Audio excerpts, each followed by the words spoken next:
Alright, welcome back. Today we have chassis number 3, or K7000 number 3 for the same person out of 4. First 2 have been repaired, and this will be number 3. So I don't know what's wrong with it. I have not taken it out of the box. This was in a bigger box of all 4, so let's open it up and see what we got. Okay, let's see here. Needs HOT, C36, C69, Flyback, went to horizontal line before failure. So, does that mean the fuse is blown? I don't know, what's the failure? Well, I guess we'll find out. We'll set that aside and remove the chassis itself. Okay. Put the box aside, the note aside, and what do we got? Alright, okay, so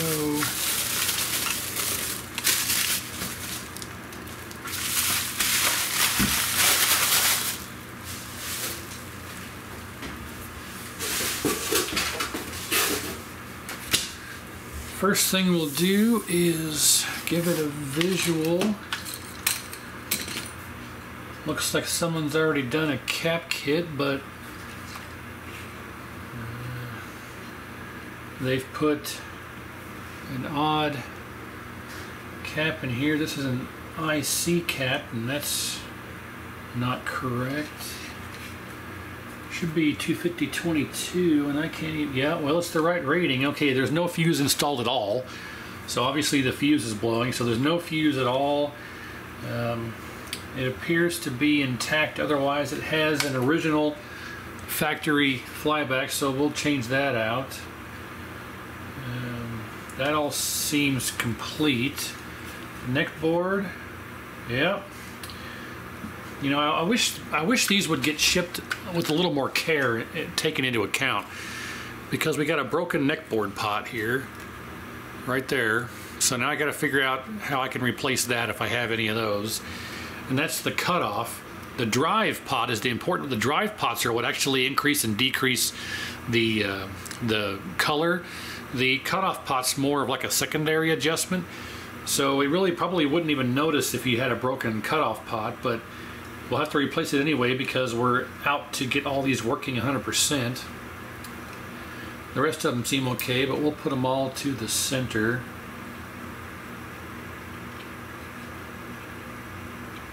Not that this one matters, but okay. Remote board. Any casualties on the remote board?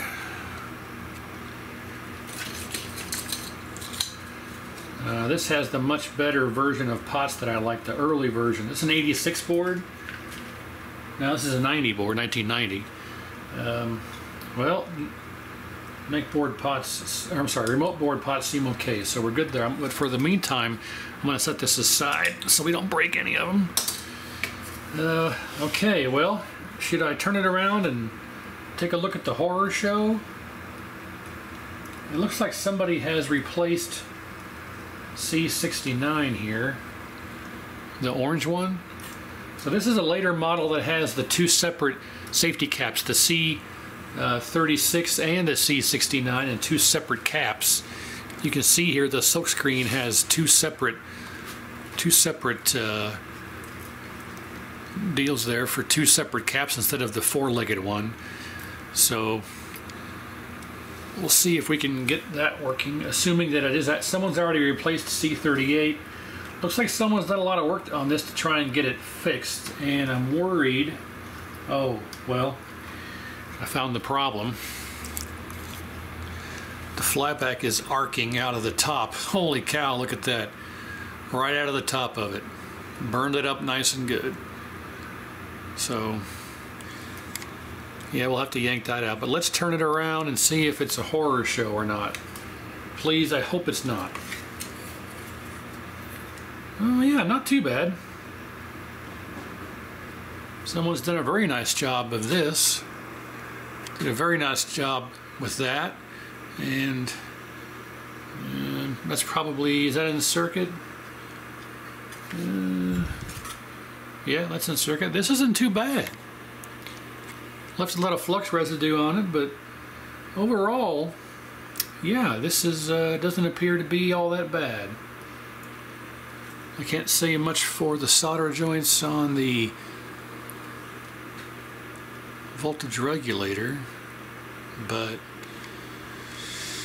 okay, well, let's test out the theory here. So they suspect HOT, C36, C69. Well, let's just start testing away here. All right, so HOT.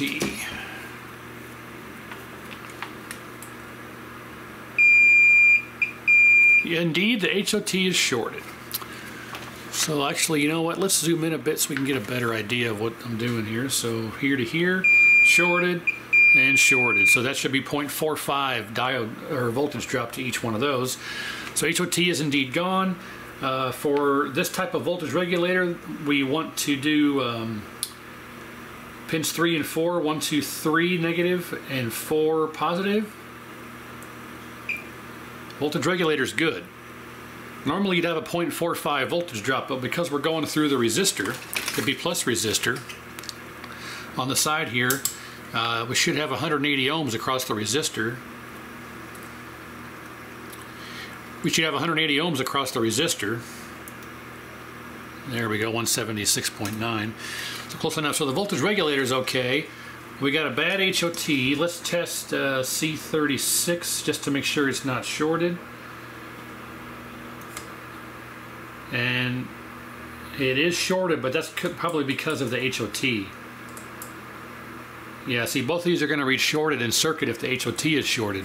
So we got to yank the HOT first. But let's finish testing everything else. So let's leave it on ohms, and R97 should be 270 ohms, and it is. R101 should be around 5K in circuit.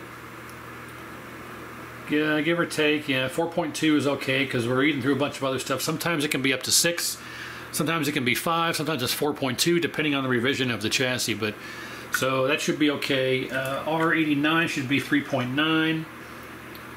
3.8 is fine. R88 should be 1.8K, yeah. And R96 should be 1.8K. And it is. We can test R104 should be 15 ohms, and it is. R103 should be around 2.8. And if we test that, that is 2.8. All right. It talked about, went to horizontal line. Horizontal collapse is very uncommon. Usually you have to have an open trace, open pad, or a horizontal width coil that's out of circuit for that to happen. Horizontal collapse is very rare. But we're going to test D13, D14, R91, and R92. Let's test R91 first, which I believe is here. 1.3 ohms is correct. And R92 is right here. 1.3 is correct. We'll go to D13. That's good, 0.45. D14 is the opposite direction.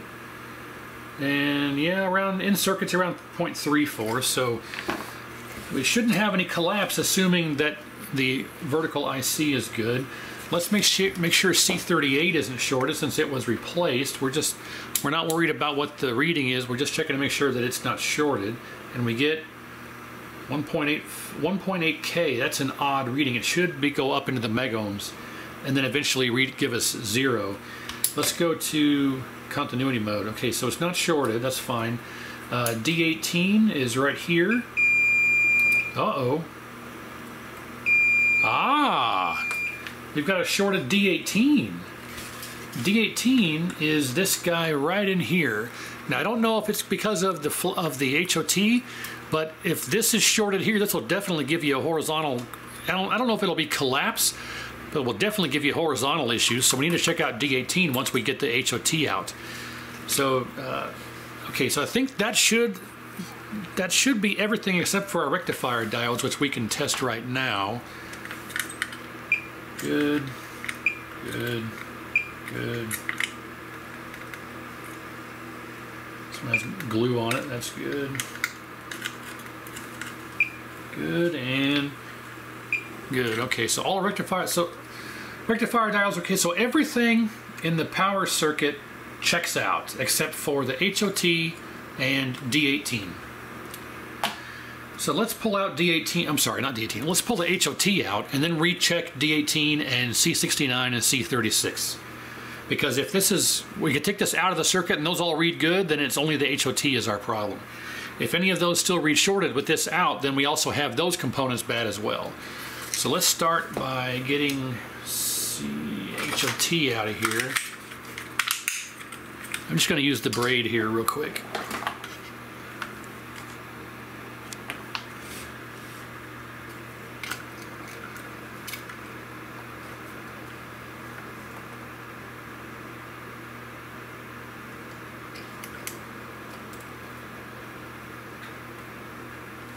Yeah. Is that not plugged in? How is that not plugged in? I was going to turn on my desoldering station in case something else needs to be taken out, but it's not turning on. I think maybe I accidentally unplugged it when I moved it around earlier today.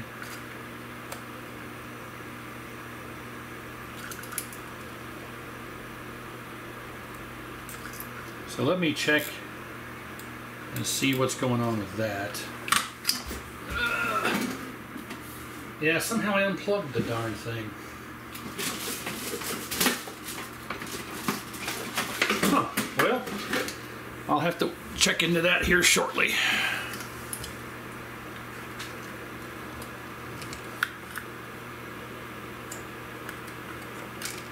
Now, if D18 was shorted, it would cause damage to the HOT, especially if it had collapse or some type of circuit issue like that. If D18 was faulty, that could account for taking the HOT out and causing collapse and things like that, to the best of my knowledge, I should say.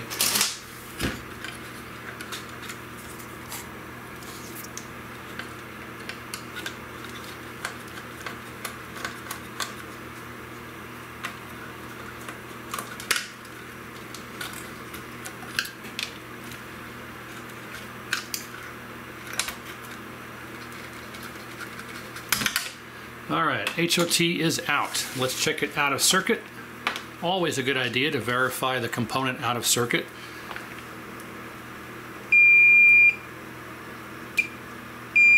And it is indeed shorted, so we will set that aside. And let's check our D18 now. Again, D18 is here to here. And see, D18 reads good now. So D18 was reading shorted because of the HOT. So that's one thing that you want to be aware of when you're going through and checking components, is if anything reads shorted, remove it from the circuit and then recheck that component, because just in this case right here, you can see that it read shorted in circuit, but not when the HOT is removed, or not when the shorted component is removed. This shorted component is no longer shorted, so that's good. Now, C36 is no longer shorted, and C69 no longer shorted. So we read, the way you really want to read these is diagonal. So you take your negative lead and diode ticker, and both of these are on the same trace here, as you can see. So you go to the negative, and you go caddy corner to this one, should be a 0.5 voltage drop. 0.46, close enough, and then the same thing to this one should be the same reading, and there you go. So it looks like our only issue is HOT, and I think that's simply because the flyback was sizzling out the top and destroyed everything. So well, destroyed the HOT, I should say. So what we'll do is I'll take the flyback out, and do I want to redo the cap kit or not? I think what I'll do is I'm going to replace the flyback, and I'm going to redo the cap kit. And then after I redo the cap kit, get the flyback, I will do all of the normal reflow and rework that I've done to these 1,000 times that you've seen on every other video that I do on these. I'm gonna hit up the redo the solder on the voltage regulator, anything and everything else that might need it. I'll do my jumper method here for R101. Someone's already done the same thing here, but they did a very good job on that. I'm quite impressed with that. But just to rule anything else out, I'm going to redo the cap kit, do the reflow, the rebuild work, flyback and everything else. So when I come back, we'll have all that done, and then we will test it out. I do need to replace this pot as well. So I'll change this pot out, get the new HOT installed, flyback, cap kit, reflow, and I'll come right back, and then we will get it hooked up to a tube and see what kind of results we get. Alright, so just like that, the chassis has been rebuilt. Reflow, cap kit, new flyback, the whole 9 yards. I got a new fuse ready to put in, but we're not going to use the fuse. We're going to use my circuit breaker. As I've mentioned before, I have a 2-amp circuit breaker here that we are going to install in case something is still bad that we overlooked or missed or need to go back and reflect on. I've got this 2-amp circuit breaker that we're going to clip onto the fuse leads, and that should pop. If anything's bad, it'll pop out. We can just reset it. So I'll get this installed in a chassis and we'll get it tested. In the meantime, I have the original flyback that had the melted top that I'm surely was arcing. The bad HOT, the broken pot. Oh yeah, I got the pot replaced. It's a 2K ohm pot. Got the pot changed out, and these are all the original caps. C40 actually is original. Whoever changed all these caps out did not change C40. The one back here behind the flyback, because likely they had it was too difficult for them to get to. So what we're going to do is take all of this stuff and throw it in the garbage.